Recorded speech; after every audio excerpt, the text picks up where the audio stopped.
protests in Georgia have continued in a last-ditch effort to prevent the passing of a controversial law. There was an overnight standoff with protesters outside Parliament in Tbilisi, and as of Monday morning, security forces pulled out from the main square. While this was one Georgian dream, lawmakers rushed the proposed legislation through a committee vote, approving it in 67 seconds. The bill, now due to go for its third and final reading, targets civil society organizations and independent media that receive foreign funding. Critics of the governing Georgian Dream Party say the foreign influence bill, which they have described as the Russian law, could be used to stifle dissent.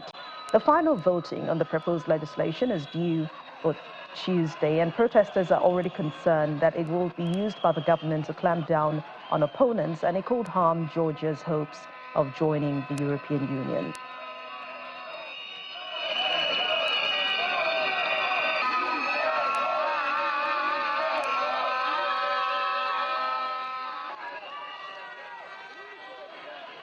The British police have charged 3 men with assisting Hong Kong's Foreign Intelligence Service.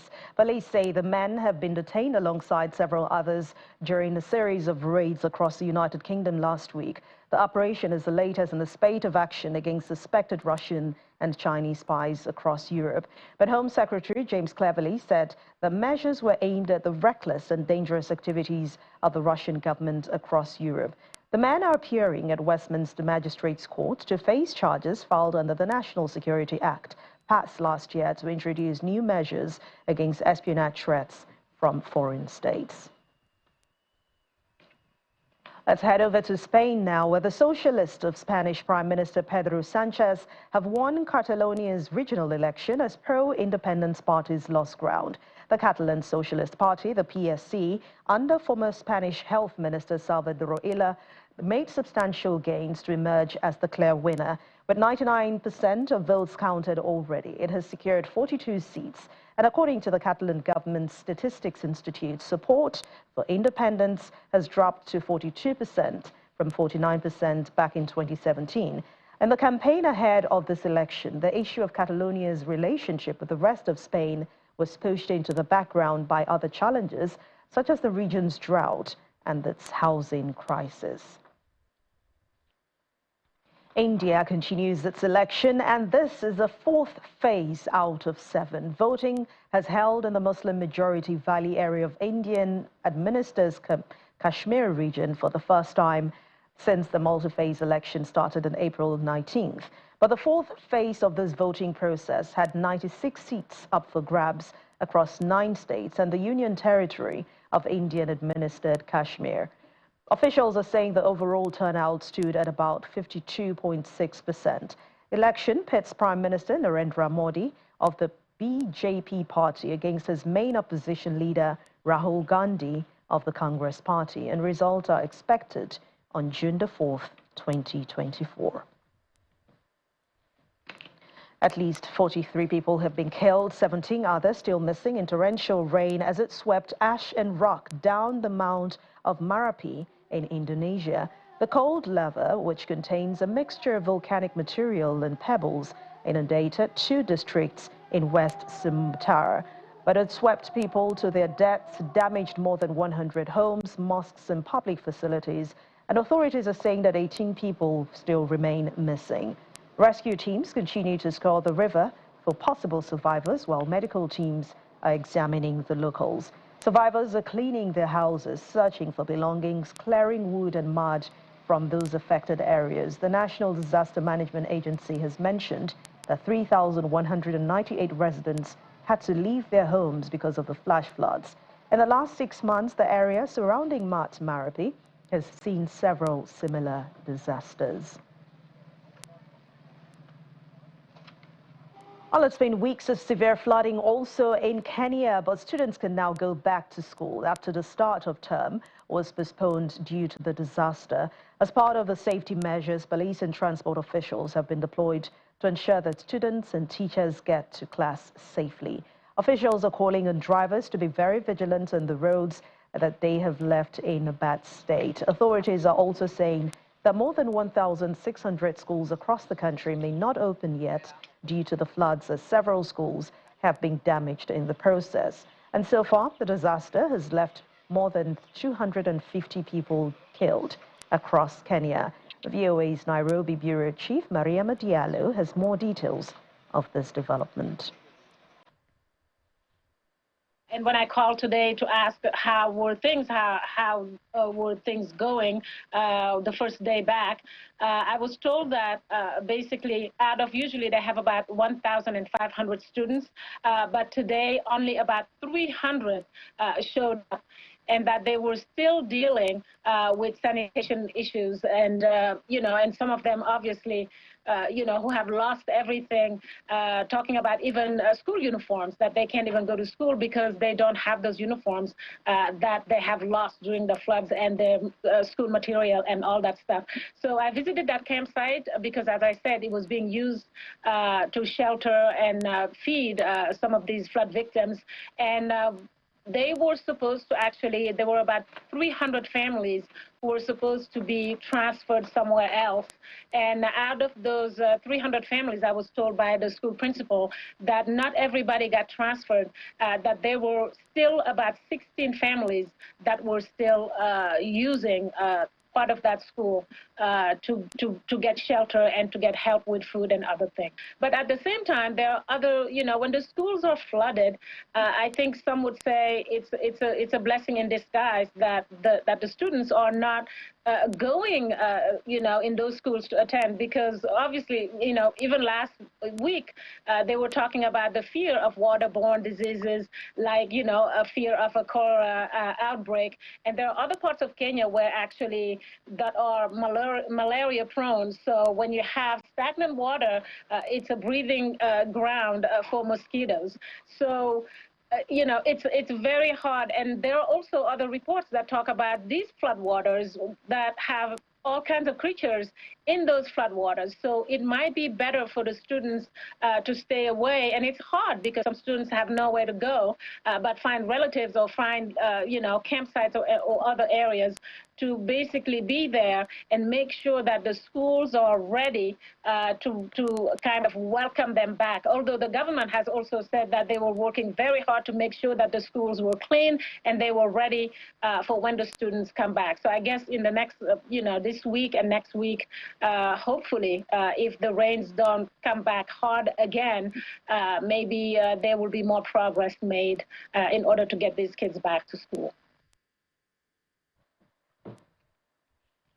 UN Secretary General Antonio Guterres is expressing his condolence to all those affected by the devastating floods in Kenya. He was speaking at the first ever UN Civil Society Conference held in Nairobi, Kenya. The conference has wrapped up over the weekend, hearing calls for bold and honest conversations among government and civil society groups to drive forward shared vision for invigorated multilateralism, a better world, and of course a brighter future for all. But this visit comes at a very difficult time for the country. I extend my deepest condolences to all those affected by the devastating floods that have swept through Kenya and neighboring countries. The United Nations stands in solidarity with the Kenyan people. And we will continue working hand in hand to support government relief efforts in any way that we can.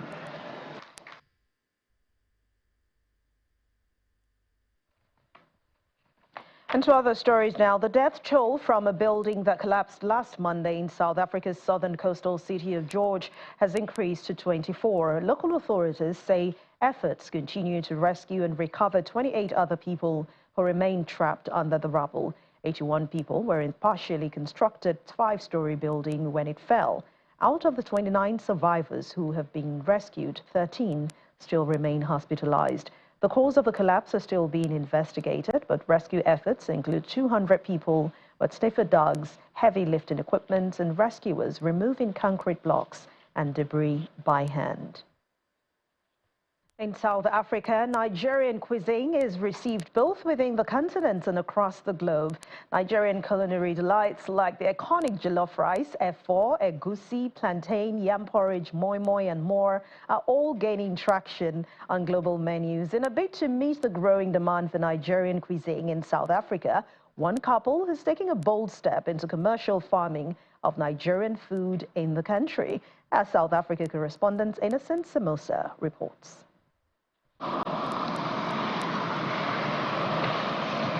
When you come up with a truly original business idea, the reaction you most want to hear is, why didn't I think of that? Well, we bring you a story of just that kind in a bid to meet the growing demand for Nigerian cuisine in South Africa. One couple has taken a bold step into commercial farming. Meet Digi and Ife Adeleke from Kwara State, who, after residing in South Africa for the past 21 years, have decided to embark on a new venture, commercial farming of Nigerian food. We did a lot of trials. Luckily, we were able to get a lot of people to help us with research as well. So yeah, it was just the fact that I had an idea not to give up, and it was us trying it. I remember about 10, 15 years ago, we asked people, could you grow yam in South Africa? And everybody said no. The people who have tried it has failed. Ife saw an opportunity to make products like soap, lotion, and tea using ingredients from the farm. My husband is an innate farmer. He loves to farm. I like to make things with my hands. So that's where the synergy comes in. So he draws on the farming. I come, look at it. I'm like, oh, do you know this is good for the liver? This is good for the kidney. This is very fantastic for the skin. It would be nice to put in the cream, and then I'll try it out. With the couple's knowledge of Nigerian cuisine and their experience living in South Africa, they cultivate a variety of traditional Nigerian crops right here in Pretoria. From yam, bitter leaf, garden egg, water leaf, ugu, and plantain, to name a few. Yam is set to hit the shelves, but like many farmers, they face challenges, including climate change. Yeah, climate change is real. In fact, the last 12 months has even shown that with the rain patterns. Yes, we're in touch with a lot of research institutes here. What we basically are still doing now is we're still doing a lot of research and developments with this. We believe when we perfect this farm, we would even open it up to commercial farmers. As the demand for authentic Nigerian cuisine continues to rise, Digi and Ife Adeleke are sowing the seed for a flavorful future here in South Africa. From Pretoria, South Africa, Innocent Samosa, Channels Television News. The Duke and Duchess of Sussex, Prince Harry and Meghan Markle, have concluded their tour of Nigeria and Lagos at the Delborough Hotel. During their visit, they championed the cause of wounded military veterans, hosting a fundraising event to support the Invictus Games. The couple also met with Lagos State Governor Babajide Sanwo-Olu and his wife, Dr. Ibijoke Sanwo-Olu, in a closed-door session. It's the third and final day of Prince Harry and Meghan's trip to Nigeria, and they wrap up their tour in the country's commercial center, Lagos. The Delborough Hotel, beautifully prepped for the Duke and Duchess of Sussex, is a fitting venue for their final engagement, which is to raise funds and promote the Invictus Games for wounded military veterans.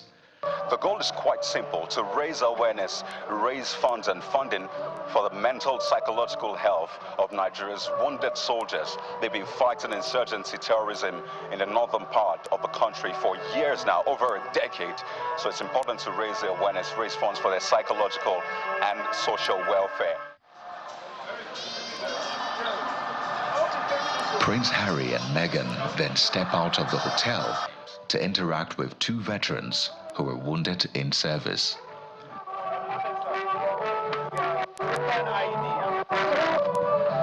Afterwards, the couple head over to the Lagos State Government House in Marina to visit Governor Babajide Sanwo-Olu. The governor and his wife, Dr. Ibijoke Sanwo-Olu, received the couple and then step in for a closed-door meeting with the governor. We're indeed happy for what they are doing, especially for our military men, on the conversations around mental issues, mental health issues, mental illness, and how they can galvanize their various NGOs at ensuring that people that require those supports, both in military and in private, can seek those support. The royal convoy then makes its way back to the venue for the Invictus Games fundraising event, which is an exclusive one. With an air of prestige and significance, dignitaries step out of their vehicles, greeted by hotel staff and security personnel. Among them are business leaders and philanthropists, all united in their support for wounded soldiers and the Invictus Games Foundation. This is a foundation that caters to sick, injured, and wounded veterans and service personnel. And most of these people, once they lose their limbs, they are not really able to serve in the military anymore in full active capacity. Invictus sets out ultimately to give them a pathway. You know, this will boost the morale of our soldiers to know that when they serve in defense of this nation and defense of any country in the world, that soldiers are remembered and they are not left to cater for it. They are not left alone. And this will improve the welfare of our soldiers, and they will want to defend us more.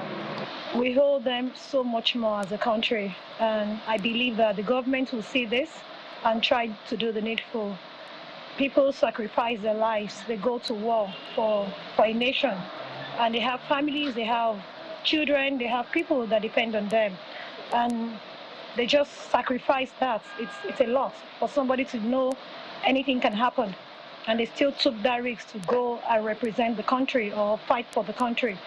I think it's a great motivation. It will motivate them to know that we are solidly behind them and that we understand their sacrifice and their efforts. Knowing that there are a lot of Nigerian wooden soldiers who have served the nation in their own capacity, still want hope, by having a life after, service, injury and all that. So I think it's a noble concept, and I know that it would come to stay. The Chief of Defense Staff, General Christopher Musa, who invited the couple to Nigeria, says the event shows commitment to Nigerian troops. No, fantastic. I mean, it shows Nigerians really care about our troops, those that have sacrificed their lives and their bodies for the country, for Nigeria to stay alive, for Nigeria to continue to develop. And for us, me especially and my family, it's a very important event. It shows that commitment. And for the troops, the ability for them to understand that people care about them. A quick word with the Duke and Duchess. Just one word, your visit to Nigeria, how would you describe it? A complete blessing, thank you. How about you? We had a wonderful time, thank you very much for the... Yes, of course we will, the hospitality's been fantastic. Thank you. And that wraps up the fundraising event. The Invictus Games, which began as a passion project for the Duke of Sussex in 2014, turns 10 years this year, with its aim to help bring wounded servicemen and women, as well as veterans, psychological and social support through sports. Nigeria is not only hoping to make its second appearance in the next edition, but hopes to host the Invictus Games in the near future.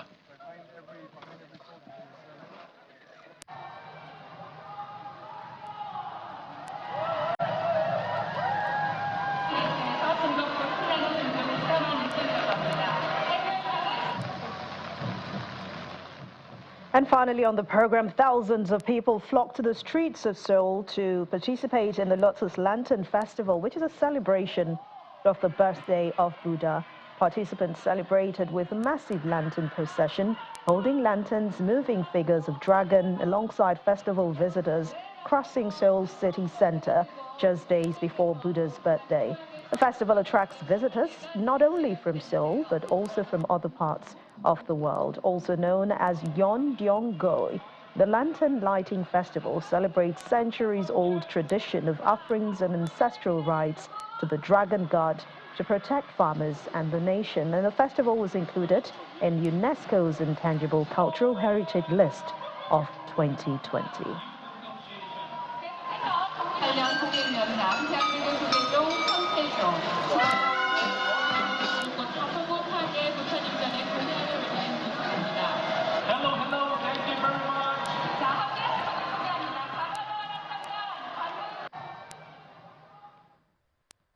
And on that very colorful note, we draw the curtains on this edition of The World Today. Thank you so much for watching. I'm Anne Mwawadu. Have a wonderful weekend.